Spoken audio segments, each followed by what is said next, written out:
તો આ તરફ ભાવનગરના મહુવા પંથકમાં વરસાદે તારાજી સર્જી દીધી છે। ભાવનગરમાં ધોધમાર વરસાદ પડ્યો। આ વરસાદ બાદ અનેક જગ્યાએ તારાજીના દ્રશ્યો સામે આવ્યા છે। તો આ તરફ ભાવનગરના મહુવામાં વરસાદે તારાજી સર્જી છે।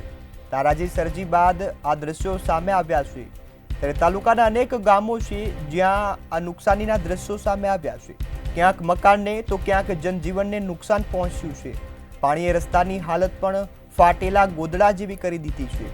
ત્યારે દ્રશ્યો ભાવનગરથી સામે આવ્યા, જે અનેક ગામોમાં રોડ રસ્તાઓ વરસાદી પાણીમાં ધોવાઈ ચૂક્યા છે। મહુવાથી કોસ્ટેલ વિસ્તારમાં રોડને માઠી અસર પહોંચી છે। ત્યારે ખરેડ ગઢડા ગામના માર્ગો પણ પાણીમાં ધોવાઈ ગયા છે। ખરેડથી 1 કિલોમીટર દૂર આવેલા ગ્રાસવો નદીનો જે પ્રવાહ છે તેમાં રસ્તાઓ ધોવાયા છે।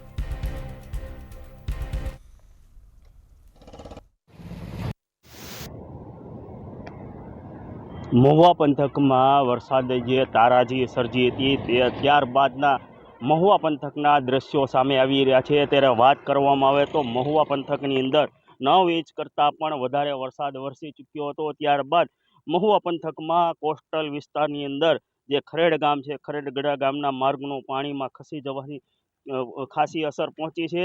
ખરેડ ગામથી 1 કિલોમીટર દૂર આવેલો ગ્રાસવો નદી પુલ પણ નદીના પાણીના પ્રવાહમાં સદંતર રીતે ધોવાઈ ગયો છે અને પુલમાં ચૂકી ગયો છે।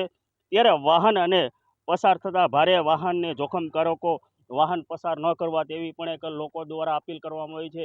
આમ મહુવા પંથકની અંદર 9 ઇંચ કરતાં પણ વધારે વરસાદ વરસી ચૂક્યો ત્યારબાદના દ્રશ્યો સામે ધીમે ધીમે આવી રહ્યા છે।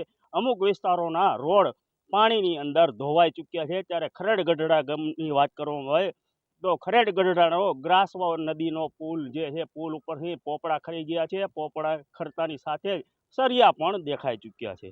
હર્ષદ દસાડિયા, મંતવ્ય ન્યૂઝ, મહુવા।